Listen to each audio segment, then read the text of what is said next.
please join me in welcoming Ann Wright.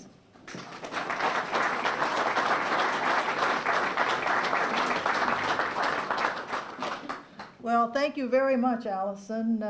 It's a real pleasure to be here. And Eagle Eyes, thank you so much. She was with us yesterday as we had a march, as he said, from the art museum, was that it? Art museum all the way down to the place where all these foreign ministers have been meeting. And yes, indeed, I represent a group of 15 women from 5 countries who have come to Vancouver to represent you all.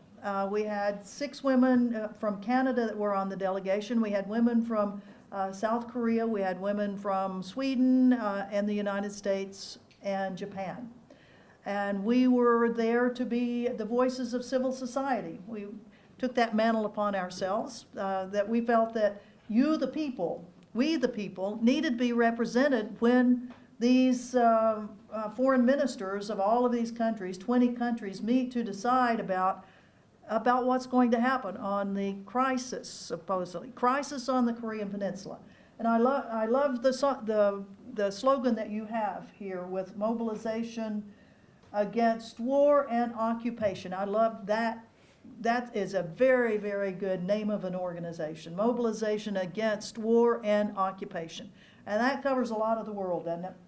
I must apologize, being here as a retired Army colonel and a former diplomat.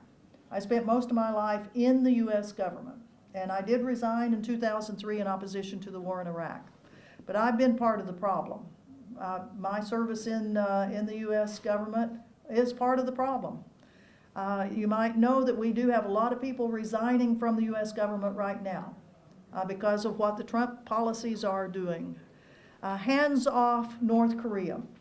Hands off North Korea is so important for us as, for me as an American, but you as Canadians, because your government's getting you right in the middle of that too. I don't know if you heard of the communique and the press conference just this afternoon after the 20 foreign ministers met for a day.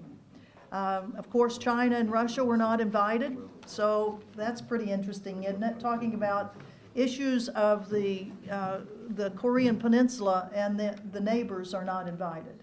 The neighbors are not invited.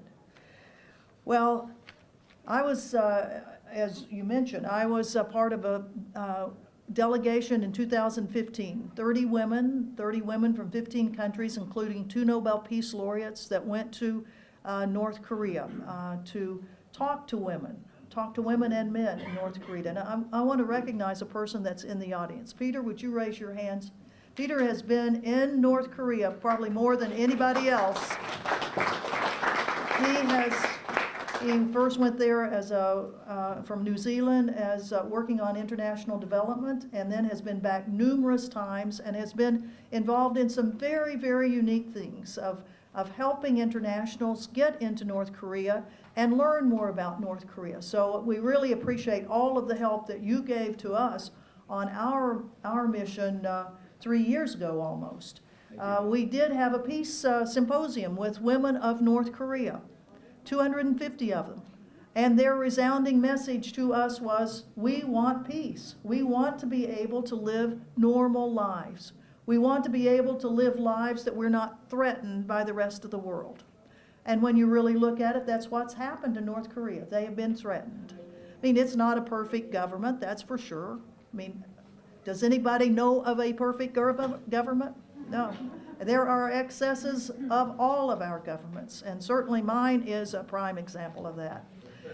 So here we are. First we went to North Korea, met with North Korean women, and had a peace march with over 5,000 women of Pyongyang. And then another peace march in Kaesong of 2,000 women. Then we're able to cross the DMZ in a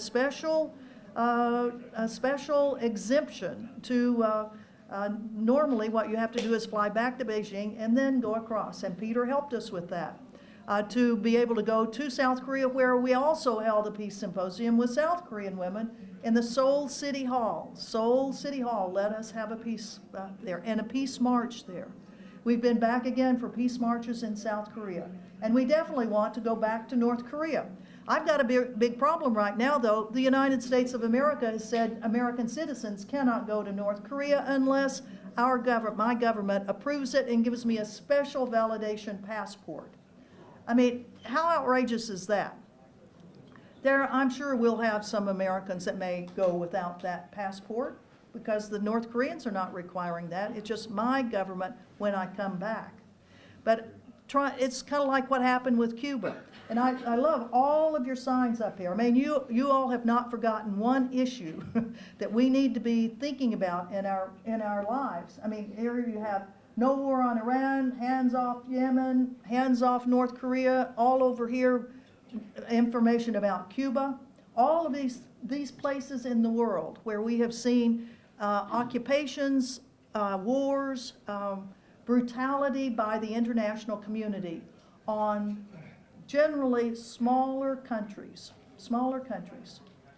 So today in your city, here in Vancouver, 20 foreign ministers met, and from what I heard in the press conference that started about 5 o'clock, 5:30, our attempt of our women and all of you all on behalf of civil society that says we need to have discussion, we need to have dialogue. We do not need maximum military pressure. We need maximum discussions. But that apparently was thrown out of the window by these foreign ministers. That indeed they are saying that maximum pressure is what has to happen, that the sanctions are going to get tighter, and that there will be a naval blockade. And from what I heard, it sounds like Canada may be furnishing ships to that blockade. Shame. Shame is right.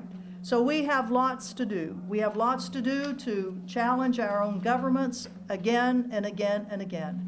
And it seems like it just never over, isn't it? It just never over. We just have to keep after them. But that's the role that we have to play. We have to not let them off the hooks on these outrageous things that they're doing. Our small little delegation of 15 women have prepared a final statement, which we are resolved to build a global campaign to challenge sanctions that we know have cruel and punishing effects on ordinary North Koreans. We want to strengthen our feminist peace movements, but we'll let you guys in on it, to challenge the drive for war and to work for the formal resolution of the Korean War. So we won't give up. We'll keep pushing. We as civil society have to play a role in what our governments are doing, not just in elections, but we have to force these people that are elected to do the right thing, to be humane, to keep us out of horrific, horrific wars that have stolen the lives of so many people as we kill them, and stolen the lives of so many people that we send there to kill. Their lives are destroyed too. So I want to thank you all so much for your continued support, for your support for us as we came here into Vancouver. I must apologize to the professor. I have to scoot on because our delegation has its final dinner tonight, and then we all take off.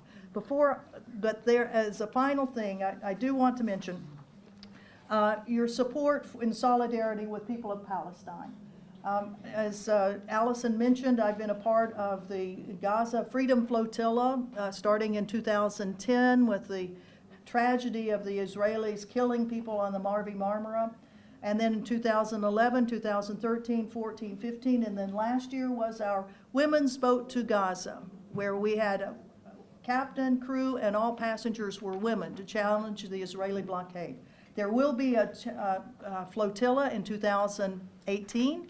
And your Canadian boat to Gaza needs your support. So I hope that you will give that to them. I leave tomorrow for Sweden, where our international coalition for Boats to Gaza will be meeting to make final preparations for that journey to challenge the Israeli blockade of Gaza. So thank you all very much, and I know you're going to enjoy the great professor. Thank you.